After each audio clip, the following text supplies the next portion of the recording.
Hello students, आप लोगों का इस नए वीडियो में स्वागत है। आज के हम अपने इस नए वीडियो में पढ़ने वाले हैं कार्यक्षमता के गुणोत्तर।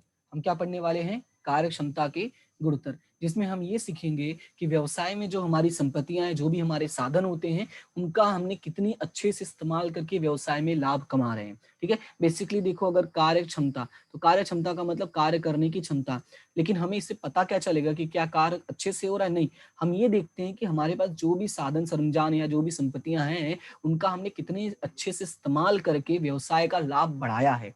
इन सारी चीजों के बारे में हम इसमें देखने वाले हैं। ठीक है, तो अगर आप चैनल पे पहली बार हो तो चैनल को सब्सक्राइब जरूर करना, वीडियो को अपने फ्रेंड्स के साथ शेयर करना और वीडियो को लाइक करना बिल्कुल भी मत भूलना। ठीक है, ये 3 चीजें आप लोग जरूर करना। ठीक है, तो हम लोग स्टार्ट करते हैं और समझते हैं कि इसमें हमें क्या क्या चीजें सीखनी है। हमें इसमें 4 चीजों के बारे में पढ़ना है। एक है स्टॉक टर्नओवर, फिर है दूसरा कार्यशील पूंजी का टर्नओवर, उसके बाद है देनदार का टर्नओवर और अगला है लेनदार का टर्नओवर। तो जिसमें बेसिकली आज हम पढ़ने वाले हैं देनदार का टर्नओवर, स्टॉक टर्नओवर और कार्यशील पूंजी का टर्नओवर। हमारा जो फोकस रहेगा आज की क्लास में, मेनली फोकस रहेगा स्टॉक टर्नओवर पे रहेगा और कार्यशील पूंजी के टर्नओवर पे रहेगा। ठीक है, तो स्टार्ट करते हैं और समझते हैं कि इन दोनों का टर्नओवर कैसे करना होता है और इसका सूत्र क्या होता है और इनका मतलब क्या होता है। तो मैं फॉर्मूला यहाँ पे तुम्हें साइड में लिख के समझा देता हूँ। ओके, तो सबसे पहले हम किसकी बात करेंगे? स्टॉक टर्नओवर की बात करेंगे।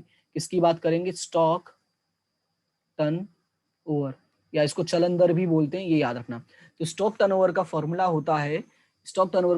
होता है, बेचे माल की लागत। क्या होता है? बेचे माल की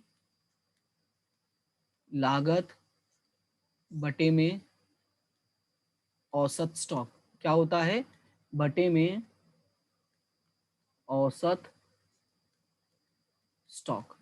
अब थोड़ा ध्यान से समझना कि स्टॉक टर्नओवर का फॉर्मूला क्या होता है? बेचे माल की लागत बटे में औसत स्टॉक। ठीक है, अब देखो, अगर हमें कार्यक्षमता जानना है तो उसमें ये स्टॉक टर्नओवर कैसे हमें मदद करता है। देखो, स्टॉक टर्नओवर रेशियो फिलहाल ये हमें बताता है कि हमारे पास जो कच्चे माल थे, ठीक है, हमारे पास जो कच्चा माल अवेलेबल था, उस कच्चे माल को हमने कितने एफिशिएंसी से, यानी कितने अच्छे से हमने उसको बेचने के लिए कन्वर्ट किया है। बेचने के लिए मतलब उसको हमने उसका उप कार्य करके उसको बेचने के लायक बनाया है, ये उसके बारे में जानकारी देता है। और ये जितना ज्यादा रहता है, मतलब कि स्टॉक टर्नओवर जो है वो जितना ज्यादा रहता है, वो ये दिखाता है हमने उतनी स्पीड में, उतने तेजी से हमने कई बार स्टॉक को बेचने के लिए तैयार किया है। तो किसी भी व्यवसाय के लिए ज्यादा अच्छा है, क्योंकि अगर आप जितनी बार अपना जो कच्चा माल है उसको बेचने के लिए तैयार कर रहे हो, इसका मतलब आप उतना ज्यादा सामान बेच रहे हो, और जितना ज्यादा सामान आप बेच रहे हो इसका मतलब उतना ज्यादा प्रॉफिट कमा रहे हो।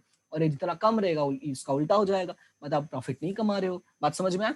तो स्टॉक टर्नओवर जो रेशियो है, अगर वो ज्यादा रहता है तो हमारे लिए ही अच्छा होता है।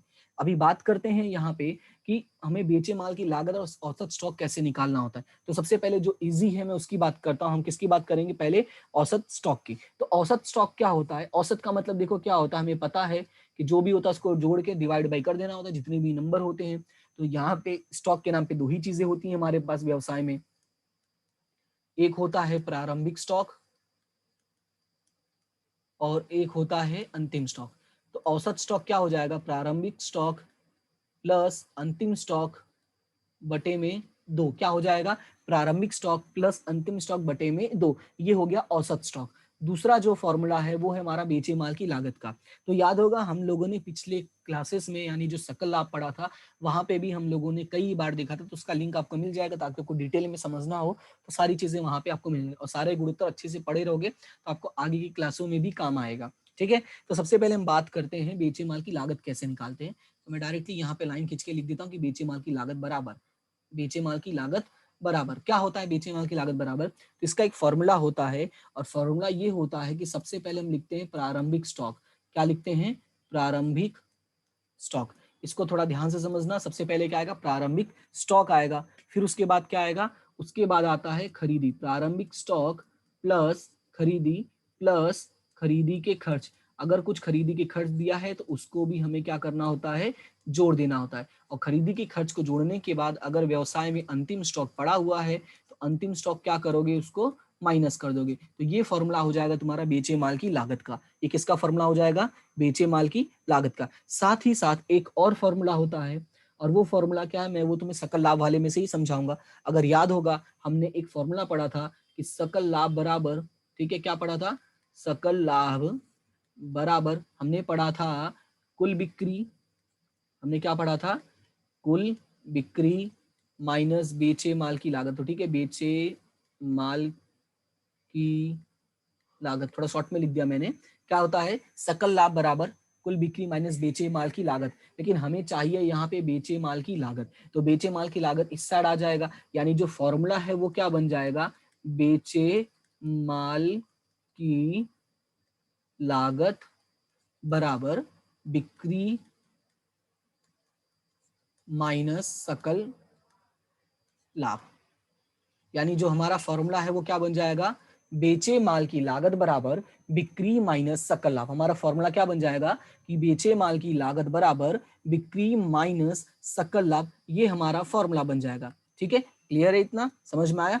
अब एक चीज में ये याद रखनी है, ये याद क्या रखनी है, देखो यहाँ पे सकल लाभ था, क्या था यहाँ पे, सकल लाभ था, तो उसको हमने क्या किया, माइनस किया। और अगर वही हानि होता, ठीक है, क्या होता, अगर वही हानि होता तो हम क्या करते, अगर हानि होता तो क्या करते वो समझ लो। थोड़ा ये पेन ज्यादा मैंने पतला कर दिया, ठीक, ये इसको मैं मोटा ही वापस कर देता हूँ, ज्यादा सही है। अगर वही हानि होता तो मैं वापस लिखता हूं, अगर वही हानि होता, ठीक है। और अगर हानि होता तो फॉर्मूला क्या बन जाता, सेम बेचे माल की लागत बराबर, बस यहाँ पे बिक्री प्लस हानि हो जाता। ठीक है, क्या हो जाता, बिक्री प्लस हानि। यहाँ पे हमने क्या किया है, माइनस सकल लाभ किया है ना, और यहाँ पे क्या हो जाता, प्लस हानि हो जाता। तो ये याद रखना है, माइनस सकल हानि हो जाता है या हानि हो जाता। क्लियर है, तो ये आपका फॉर्मूला हो गया स्टॉक टर्नओवर का। ये फॉर्मूला किसका हो गया है, स्टॉक टर्नओवर का। तो ये फॉर्मूला आपको याद रखना है। अब चलते हैं हम दूसरे फॉर्मूला की तरफ। तो दूसरा फॉर्मूला हमारा क्या है, कार्यशील पूंजी का टर्नओवर। तो सबसे पहले मैं उसका हेडिंग यहाँ पे लिख देता हूँ। हेडिंग क्या है इसका, कार्यशील पूंजी का टर्नओवर। अब थोड़ा ध्यान से समझना, हम यहाँ पे क्या देखने वाले हैं, कार्यशील पूंजी का टर्नओवर। अब इसमें कैसे समझोगे कि कार्यशील पूंजी का टर्नओवर क्या होता है, तो सबसे पहले इसका फॉर्मूला समझ लेते हैं। इसका फॉर्मूला क्या होता है, इसका फॉर्मूला होता है बिक्री, ठीक है, क्या होता है, बिक्री बटे में कार्यशील पूंजी। क्या होता है फॉर्मूला, बिक्री बटे में कार्यशील पूंजी। कभी कभी बिक्री के जगह पर बेचे माल की लागत भी इस्तेमाल करते हैं। ठीक है, अगर मान लो सवाल में बिक्री नहीं दिया गया है और सवाल में बोला है बेचे माल की लागत को ही ध्यान में लो, तो बेचे माल की लागत बटे कार्यशील पूंजी हो जाएगा। ठीक है, तो बिक्री की जगह पे हम क्या इस्तेमाल कर सकते हैं, बेचे माल की लागत। कब हम इस्तेमाल कर सकते हैं, जब सवाल में हमें बिक्री ना दिया गया हो और निकालने का कोई तरीका भी ना हो, तब हम बेचे माल की लागत को ही हम इस्तेमाल करके हम अपना कार्यशील पूंजी निकालेंगे। बात समझ में आया, क्लियर है। अब थोड़ा सा बात को ध्यान से समझो कि हमने कार्य क्षमता तो देख लिया, कैसे देख लिया, स्टॉक टर्नओवर से। अब ये कार्यशील पूंजी से क्षमता कैसे पता चलेगी, तो देखो जो कार्यशील पूंजी होता है, हमने पढ़ा है कि ये क्या होता है, संपत्ति में से दायित्व को माइनस कर देता है, यानी चालू संपत्ति में से चालू दायित्व को माइनस कर देता है। तो ये जो है ना, ये और तेजी से यानी कि और स्पीड में चीजों को देखता है। मतलब ये है कि ये चेक करता है कि हमने जो इन्वेस्टमेंट किया है, इन्वेस्टमेंट का मतलब जो हमने विनियोग किया है, कहाँ विनियोग किया है, कार्यशील पूंजी में, उसका हम बिक्री में कितना कर पा रहे हैं, उसको बिक्री में कितना कन्वर्ट कर पा रहे हैं, ये उसके बारे में चेक करता है। ठीक है, तो इससे ये पता चलता है कि क्या हम अपनी कार्यशील पूंजी का सही सही इस्तेमाल कर रहे हैं या नहीं करें। ये सिर्फ स्टॉक को ध्यान में नहीं लेता है, बात को ध्यान से समझो। पहले वाला जो था वो सिर्फ स्टॉक को ध्यान में लेता था, ये पूरी पूंजी को लेता है, यानी पूरी कार्यशील पूंजी को लेता है। तो इसी वजह से जो हमारा स्टॉक टर्नओवर है उससे ये एक कदम आगे है, वो एक बात को ध्यान में लेता है, ये सारी बातों को ध्यान में लेता है। ठीक है, तो याद रखना सेम पॉइंट है, दोनों कार्य क्षमता के बारे में ही बताता है, और दोनों में सेम है। अगर ज्यादा हो तो इसका मतलब फायदा ज्यादा हो रहा है, कम हो तो नुकसान हो रहा है। ठीक है, अब यहाँ पे कार्यशील पूंजी का टर्नओवर का जो आपको फॉर्मूला है वो क्या है, बिक्री बटे में कार्यशील पूंजी। और एक चीज याद रखना है कि कार्यशील पूंजी कैसे निकालते हैं, तो चालू संपत्ति माइनस चालू दायित्व। ठीक है, ये हमारा कार्यशील पूंजी का फॉर्मूला होता है। और बिक्री तो हमें ज्यादातर दिया ही होगा, और बिक्री अगर हमें नहीं दिया होगा तो ये वाला ही फॉर्मूला लगा के हम इस्तेमाल कर लेंगे। ठीक है, तो ये है आपका पूरा फॉर्मूला। इसको मैं थोड़ा सा छोटा कर देता हूँ। हाँ, अब इसका थोड़ा सा हो सके तो स्क्रीनशॉट लेके अच्छे से लिख लो, नहीं तो लिख ही लो, स्क्रीनशॉट क्या लेने की जरूरत है, मैंने छोटा कर दिया, इसको अच्छे से लिख लो। ओके, अब हम लोग क्या करते हैं, क्वेश्चंस की तरफ चलते हैं। हमारा जो क्वेश्चंस दिया है उसको हम लोग सॉल्व करते हैं, और सीधा एक्सरसाइज के क्वेश्चंस में बताने वाला हूँ, तो फटाफट निकाल लो बुक में। तो ये देखो एक्सरसाइज का क्वेश्चन है 15, 16 और 17। 3 क्वेश्चन आज हम लोग करने वाले हैं। कौन सा? 15, 16 और 17। जो 15वां है वो बताएगा स्टॉक टर्नओवर के बारे में, 16वां भी स्टॉक टर्नओवर के बारे में बताएगा यानी स्टॉक चलन दर, और 17वां जो है वो बताएगा कार्यशील पूंजी के बारे में। तो सबसे पहले हम क्वेश्चन नंबर 15 समझते हैं। लिखा हुआ है एल कंपनी लिमिटेड की नीचे दी जानकारी पर से स्टॉक टर्नओवर की गणना कीजिए। तो सबसे पहले मैंने क्या कहा कि जब भी क्वेश्चन सॉल्व करो तो सबसे पहले भाई फॉर्मूला लिख लिया करो। तो हम इसका फॉर्मूला लिखते हैं, यानी किसका फॉर्मूला लिखते हैं? स्टॉक टर्नओवर का। तो यहाँ पे मैं फॉर्मूला लिखता हूँ stock turnover is equal to, क्या होता है स्टॉक टर्नओवर? बेचे माल की, एक मिनट, ये थोड़ा सा गंदा हो गया, इसको मैं पूरा लिख देता हूं भाई।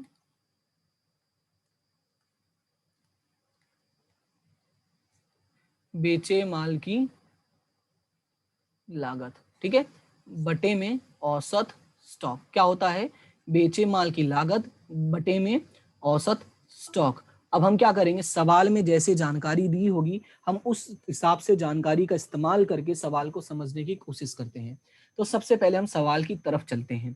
सवाल में क्या क्या दिया हुआ है वो देख लो। तो सवाल में आपको दिया हुआ है कि यहाँ पे बोला है, हाँ, सबसे पहले 15वां नंबर में देखो क्या दिया है, बिक्री दिया है, और उसके बाद है अंतिम स्टॉक, फिर सकल लाभ का दर दिया है, फिर प्रारंभ का स्टॉक दिया है और खरीदी दिया है। तो हमें सबसे पहले क्या जरूरत पड़ती है? हमें सबसे पहले जरूरत पड़ती है बेचे माल की लागत की। तो बेचे माल की लागत का फॉर्मूला क्या होता है? फॉर्मूला होता है प्रारंभिक स्टॉक प्लस खरीदी खर्च माइनस अंतिम स्टॉक। तो यहाँ पे अगर ध्यान से देखोगे तो आपको खरीदी के खर्च नहीं दिया हुआ। देखो, प्रारंभिक दिया है, प्लस खरीदी दिया है, माइनस अंतिम दिया है, खरीदी के खर्च नहीं दिया है, यानी एक जानकारी मिसिंग है।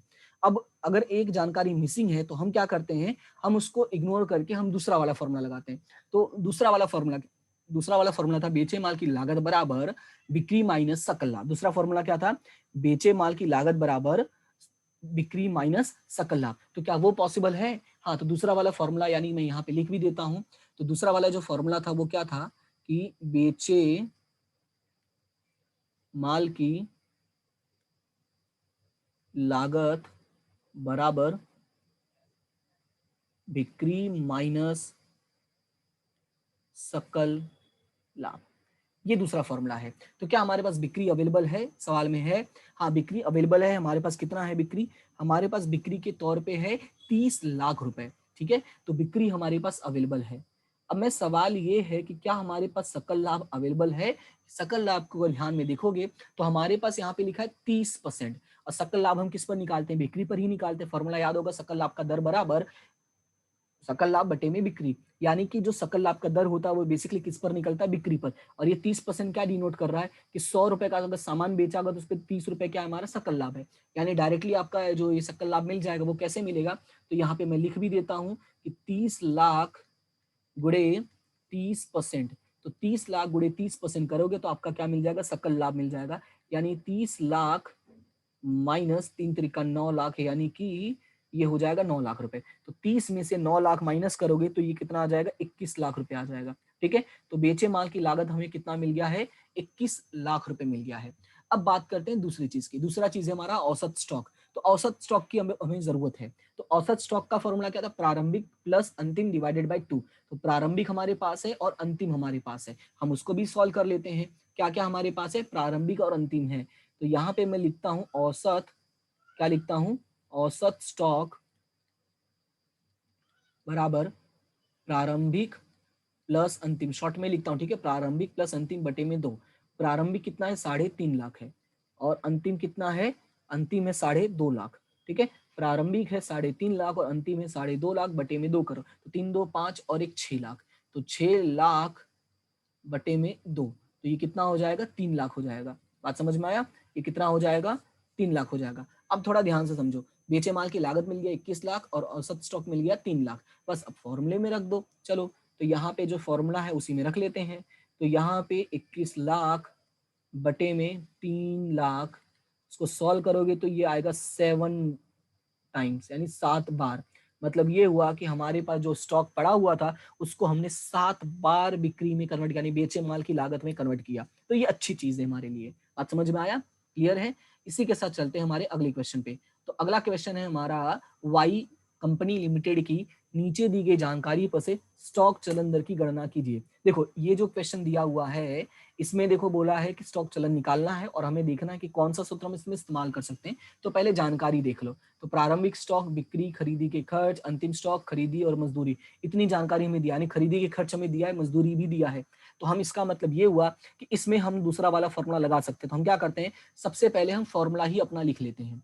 ठीक है, सबसे पहले स्टॉक टर्नओवर का फॉर्मूला होगा, तो ये क्वेश्चन नंबर 15 के लिए इस्तेमाल हो जाएगा और यहीं पे मैं क्वेश्चन नंबर 16 के लिए इस्तेमाल करता हूँ सेम फॉर्मूला, इसलिए लिखने की जरूरत नहीं, मैं सीधा रकम लिख के कर दूंगा। ठीक है, तो यही फॉर्मूला यहाँ पर भी इस्तेमाल हो जाएगा।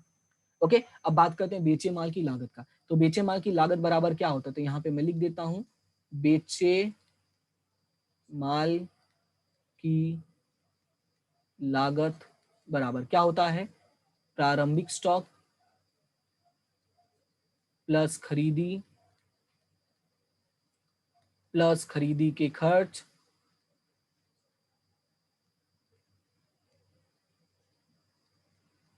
प्लस मजदूरी। याद रखना कि जो मजदूरी है वो भी हमारा इसी में आ जाएगा। ठीक है, मजदूरी और माइनस हो जाएगा अंतिम स्टॉक। क्या हो जाएगा, माइनस अंतिम स्टॉक। अब इसको थोड़ा ध्यान से समझो, प्रारंभिक स्टॉक, खरीदी के खर्च, एक चीज मैंने और ऐड कर दिया, मजदूरी, क्योंकि सवाल में हमें मजदूरी दिया हुआ है। अगर ध्यान से देखते हो तो सवाल में यहाँ पे हमें मजदूरी दिया है और ये भी हमारा खरीदी के खर्च के साथ ही ऐड होता है। तो इसका जो फॉर्मूला है वो क्या बन जाएगा, उसी में बस मजदूरी तुम्हें ऐड कर देना। ठीक है, इस चीज को याद रखना है। क्लियर है इतना? तो अभी हम लोग आगे बढ़ते हैं और जो वैल्यू दिया गया उनको लिखते हैं। सबसे पहले प्रारंभिक स्टॉक कितना है, 2 लाख है, तो चल के हम करते हैं 2 लाख पहले लिख लेते हैं। ठीक है, यहाँ पे हम चलते हैं और जो हमारा प्रारंभिक स्टॉक है वहां पे कितना है, 2 लाख है, तो यहाँ पे मैंने 2 लाख लिख दिया। प्लस खरीदी कितना दिया हुआ है, खरीदी दिया हुआ है हमें 22 लाख रुपए, तो प्लस 22 लाख।